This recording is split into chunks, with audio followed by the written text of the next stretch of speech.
All right. It helps when she breaks out, what was it, 5 goals in the first game? I think she had 4 in the first game. All right, guys. all right. It was racking game them up. over from the first game, but that's an incredible shout, Sebastian Salazar. I got to give you credit. Can we just say that? Can we just say, not only did I call exactly how the groups would play out, but Vivianne Miedema.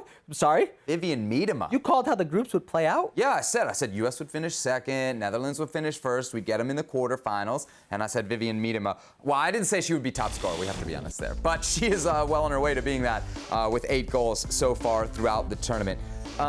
Okay, so how do we break this down then? Is the U.S. still favorites? Because remember, before the tournament, they were minus 165 to win gold. The only team. Yes, they were overwhelming favorites, better than everybody else in the field. Are they still your favorites against the Netherlands?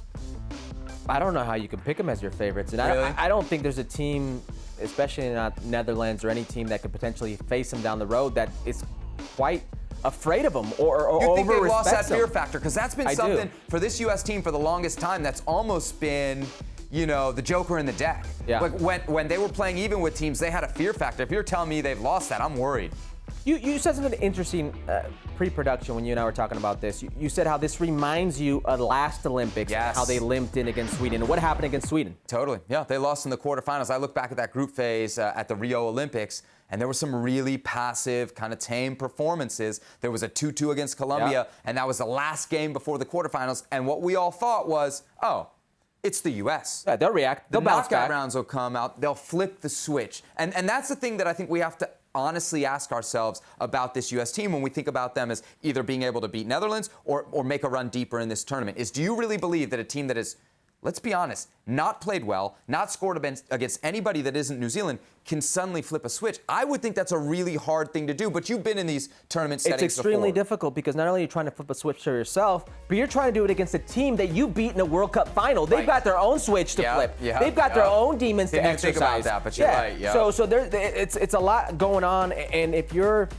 a U.S. women's national team player right now, you're really thinking about who you have in front of you and how you played, and that is nervy. When it comes to being more on the psyche, more on the player's mentality of confidence, and quite frankly, for an aging team. It's a team that now has, 3 games under their belt, going to the 4th, not quite on the right side of 30.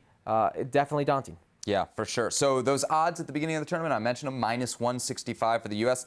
They have shifted. They're now plus 190, which is a significant shift, but the U.S. women's national team is still, by far, the odds-on favorite to win gold at the Tokyo Olympics, despite everything that we've seen from this team. Well, thank you very much for watching ESPN on YouTube. For more sports highlights and analysis, be sure to download the ESPN app. And for live streaming, premium content, and let's not forget as well, ESPN FC 7 days a week. Subscribe to ESPN+.